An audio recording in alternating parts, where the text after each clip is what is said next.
Et salut à toi les internets, nous sommes le 12 décembre 2022 et voici l'actualité tech et mobile de ces derniers jours. Tu constateras que j'ai pris un peu de recul, mais j'en avais un peu marre, j'avoue, d'une série d'annonces sans vraiment grande saveur, on va dire ça comme ça, qui tenait vraiment essentiellement et beaucoup de la communication publicitaire autour de Twitter. Pourtant, puisque Elon Musk continue de prendre la une, on va dire ça comme ça aussi, eh bien il faut que j'en parle, et le mot à la mode et le mot du jour est Shadowban. Mais on va commencer par un article de Business Insider qui annonce, et moi avec du coup, que Twitter a décidé de changer la modalité d'affichage des tweets pour ses utilisateurs. Aujourd'hui, on le sait, on a un compte de like et un compte de retweet.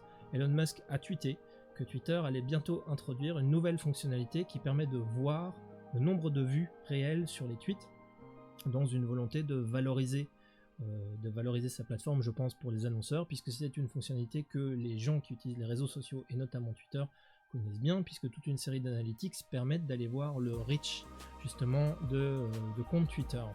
L'ancien PDG Jack Dorsey, et on le voit à l'écran pour les gens qui le suivent en vidéo, dit qu'il s'agit effectivement d'une meilleure métrique et qu'il soutient cette méthode. Néanmoins, ce n'est pas la seule nouvelle de ces derniers jours, puisque Elon Musk a aussi dit vouloir améliorer la transparence autour de ce qu'on appelle le shadow banning sur le site, c'est-à-dire que le tweetos pourra désormais identifier de manière très précise pour quelle raison sa publication a été éventuellement dépréciée par le site, une précision qui, pour Elon Musk, se situe dans la lignée des divulgations de ce qu'il appelle les Twitter Files, et notamment Siècle Digital en parle en français.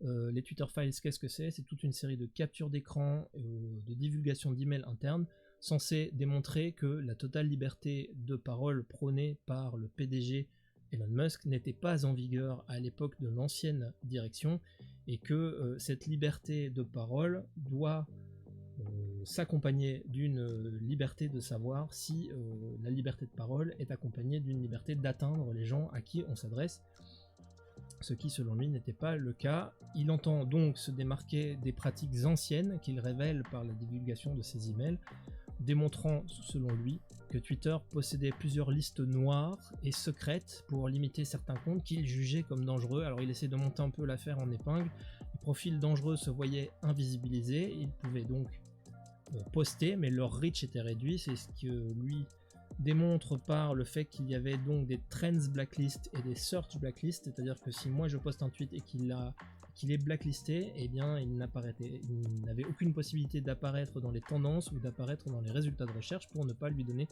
plus de visibilité. Loin de tout ce que lui appelle c'est une entrave obscure à la liberté de la parole, et c'est ce qu'il essaye évidemment de démontrer. Mais bon, s'il le dit, néanmoins, quand on va voir notamment un article de TechCrunch qui fait bien le tour de la question, quand on va creuser les tweetleaks, je vais les appeler comme ça, tiens, les tweetleaks, on constate que la question principale, c'est de savoir si vraiment, en tant qu'utilisateur conscient de la plateforme Twitter, on a envie de voir un tweet d'un président qui appellerait à la prise d'un lieu de pouvoir, par exemple par une insurrection ou par des manifestants, remonter dans les tendances proposées à d'autres utilisateurs, ou dès qu'on fait une recherche, que ça remonte parmi les premiers tweets. Je me pose la question, et je pense que toi aussi tu dois te poser la question. Les chaînes d'emails, les conversations sur Slack, les captures d'écran qu'il a publiées la semaine dernière, Elon Musk, dans lesquelles il dit qu'il révèle des pratiques obscures du réseau social avant qu'il ne le libère, donne en fait surtout à voir un aperçu de la nécessité de ce processus de réflexion sur le reach d'un compte, et que de fait on constate que les directeurs en place à l'époque avaient des discussions assez animées et assez étayées, argumentées à plusieurs sur des questions de gestion, on va dire en bon père de famille, de la modération quand elle arrive aux confins entre la légalité et le risque pour la population générale ou pour la loi, parce que tous ces éléments-là sont vraiment difficilement réglables par des algorithmes. Et ce qu'on voit donc dans les Twitter Files, c'est un peu cette matière première de réflexion qui implique la responsabilité individuelle du directeur du réseau social, et le monde et la loi. Et de fait, il n'y a pas vraiment, enfin moi j'ai pas repéré de complot Illuminati dans ce que j'ai pu lire, et c'est pas aussi clair qu'on aurait pu se l'attendre. Néanmoins, je pense que l'effet va être atteint et que il y aura assez peu de gens qui vont aller lire ce qui est vraiment dans ces Twitter Files, et on va pouvoir retrouver des gens qui vont se sentir avoir été bannis et qui vont monter ça en épingle, et ça va donc faire le jeu inverse, et on peut s'inquiéter, je pense, de la dérive réactionnaire de Twitter actuellement, en tout cas de cette direction, sous le couvert d'une liberté d'expression totale et complète. Voilà. Dans la série des autres actualités de Twitter cette semaine, on a l'impression qu'il n'y a que ça, mais c'est pas tout à fait faux, hein. La presse tech et mobile est très tournée sur ce qui se passe chez Twitter, et c'est vrai que Elon Musk entretient cette communication en continu. C'est l'annonce du retour aujourd'hui, ce lundi, de Twitter Blue. Alors, Twitter Blue, on le sait, c'est le service payant de Twitter qui avait été retiré des options parce que les gens s'en donnaient à cœur joie, et en usurpant l'identité des gens, il l'avait retiré. Il avait annoncé que le système payant reviendrait. C'est le cas aujourd'hui, ce 12 décembre. Twitter Blue revient et offrira aux abonnés la coche bleue. Alors, la coche bleue, on verra, ça devient un peu plus complexe que ça, avec une sorte de processus de vérification destiné à empêcher les usurpations d'identité sur le site Twitter. On ne sait pas encore exactement en quoi consiste l'examen du compte pour vérifier qu'il n'y a pas d'usurpation, mais on sait déjà qu'il y aura vérification du numéro de téléphone dans le processus.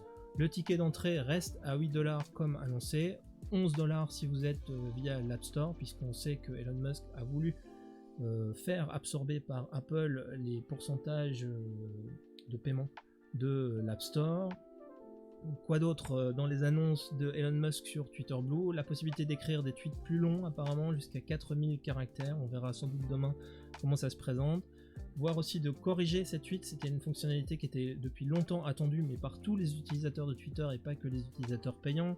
La possibilité aussi de voir moins de publicité si on paye, ainsi qu'un accès au système de coche. Alors il y avait 3 couleurs qu'il avait énoncées: une couleur pour les entreprises, une couleur pour les utilisateurs personnels et une couleur pour les organismes officiels ou d'État.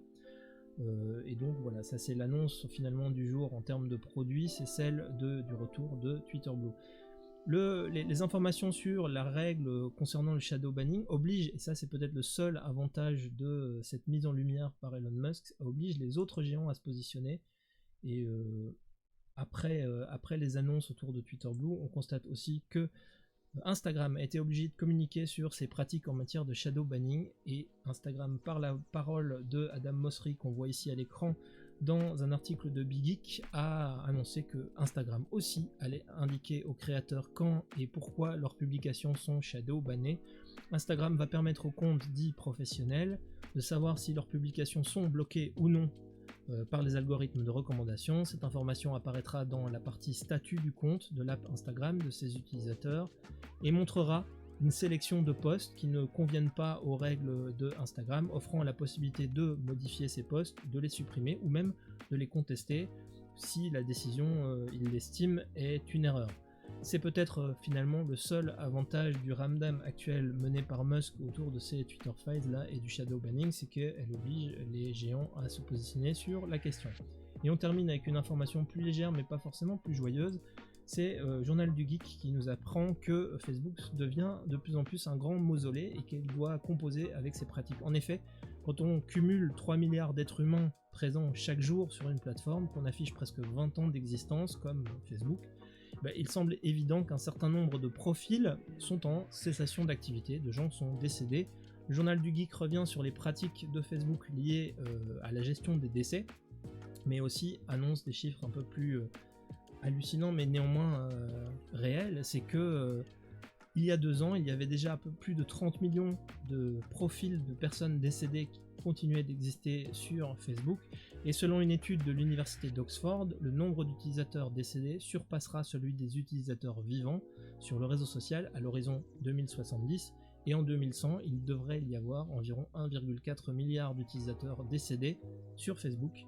De quoi imaginer des sujets de scénarios à la Black Mirror. Oh wait, c'est déjà un sujet d'un épisode de Black Mirror qui s'appelait Be Right Back, dans lequel je vous laisserai, je ne vais pas spoiler tout, mais dans lequel l'utilisatrice est confrontée au décès de son compagnon et essaye jongler avec sa tristesse en allant chercher un service qui récupère les posts sur les réseaux sociaux et en refait un indicateur de vie. Je vous laisse aller découvrir l'épisode si cela vous intéresse, et il est temps pour moi de vous souhaiter une bonne soirée. Porte-toi bien. Je dis vous, je dis je dis tu. Aujourd'hui c'est un peu le bazar.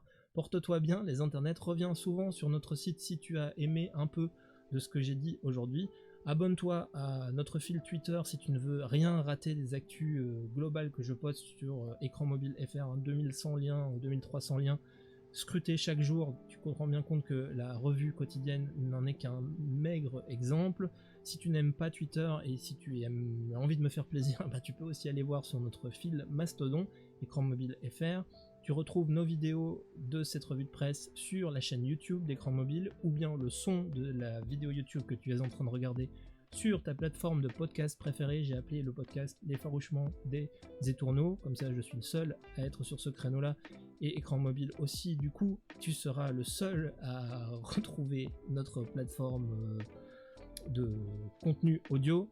Et tu seras sûr que c'est nous. En tout cas, si jamais l'idée te traverse de soutenir cette initiative tout en discutant des actualités du jour ou en venant en donner de nouvelles, si tu es une marque et que tu as envie d'aller expliquer un nouveau projet, un nouveau produit lié au mobile et à la communauté française, n'hésite pas à venir te présenter et expliquer ton projet, ton produit. Ça m'intéresse aussi, évidemment. Le but de cette communauté est de discuter des actualités et des produits pour être de meilleurs chefs de produits, de meilleurs responsables marketing, de meilleurs professionnels globalement. C'est une plateforme Discord que tu peux rejoindre en cliquant sur un des liens que tu trouveras dans la description. Bref, tu fais comme d'hab, tu lâches des pouces, tu envoies des likes et du love partout où c'est légal de le faire. Je m'excuse pour ma fatigue du jour. Porte-toi bien les internets, c'était Denis Verloès pour Écran Mobile.